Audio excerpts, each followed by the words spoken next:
The statement, "all Muslims are terrorists," is a striking example of a harmful prejudice. To understand why, we need to distinguish between stereotypes and prejudices.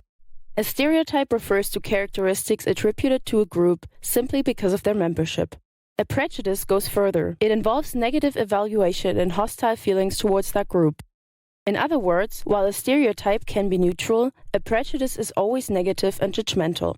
This prejudice is not only wrong, but also dangerous. And in this video, we will explain why. When hearing Islamist attacks, many people immediately connect it to Islam. Yet Islam and Islamism are two different things. Islam is one of the world's largest religions, while Islamism is a political ideology. It is therefore crucial to remember, not all Muslims are Islamists.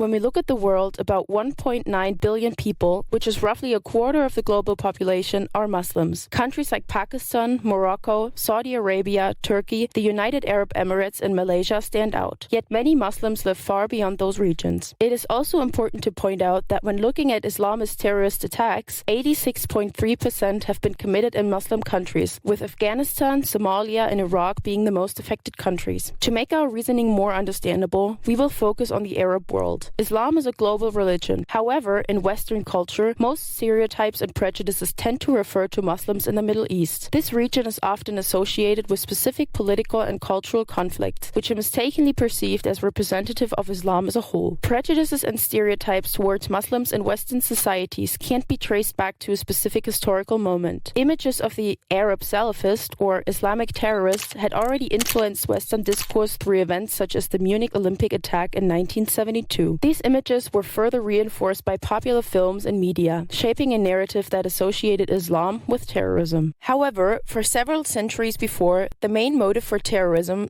was the conflict between Israel and Palestine. The terrorist attacks on the World Trade Center on September 11, 2001 marked a decisive turning point. This incident led to the war on terror, military interventions, and expansive security policies. From then on, Islam was increasingly associated with threat and suspicion in Western political debates. Such stereotypes and prejudices have real consequences in everyday life, influencing areas like workplace, school, or the housing market. Applicants with Muslim-sounding names or people perceived as looking Muslim are often rejected, even if they meet the same or even better requirements. They are checked more frequently, not because of suspicious behavior, but solely because of appearance. To explain this prejudice, we use the model of scapegoating by Glick. Scapegoating means blaming a group for a problem that actually has more complex causes. This happens for two main reasons: to minimize feelings of guilt and to maintain a sense of control. Let's start out with guilt. The dominant group avoids feeling responsible for inequalities by attributing a tendency for terrorism to Muslims. Let's continue with control. Random terrorist attacks create uncertainty. By blaming Muslims, people find a so-called solution, a group to point at. This makes the threat seem less random, even though the deeper causes are not addressed.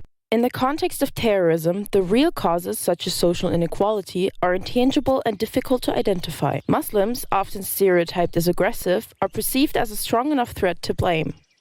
This perception is rooted in Orientalism, a concept introduced by Edward Said. Orientalism describes how the West has constructed the Orient as negative since the 18th century. Let's wrap it up. The prejudice, "all Muslims are terrorists," is not only factually wrong, it also harms billions of Muslims worldwide who practice their faith peacefully. This prejudice reduces a diverse global community to a single negative image. These misconceptions have consequences: discrimination, exclusion, and inequality. Muslims are judged not for their actions, but for assumptions projected onto them.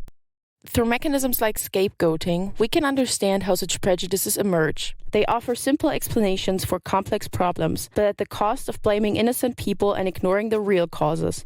Challenging these prejudices is therefore not just about accuracy, it's about responsibility. Only when we question oversimplified narratives and look beyond cultural biases can we build a society that is fair and genuinely secure.